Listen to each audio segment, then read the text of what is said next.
Today, it was the second week at the HartBeat Studios, and it's been an amazing journey having my workbook be implemented into their programming with Dr. Norris and HartBeat coming together to create this workshop for kids to not only learn about their profession far as within film, but to use our stuff as a base for them to understand themselves and connect that to a career is everything. So I'm appreciative to not only be invited here, but to be able to work with them.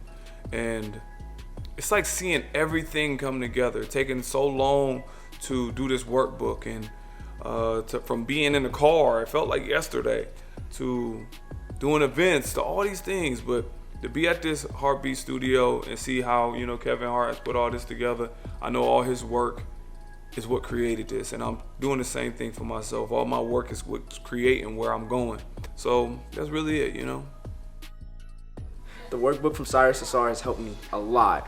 So I use it when I go home, and the questions that he asked me actually make me think about what I want to do. Questions like, what would you ask a mentor if you had the opportunity to meet them, made me really think on what would I say, and made me really delve deep into what I like, and made me realize that what I want is something that has to be realized and idealized, and I have to keep going for that goal. And the workbook has really helped me with that, because it's making me think deeper into the subjects. It's making me want to go and want to research the things that I want to learn. And it's making me use critical thinking in what I actually want to do in my life instead of anything else that I don't want to do.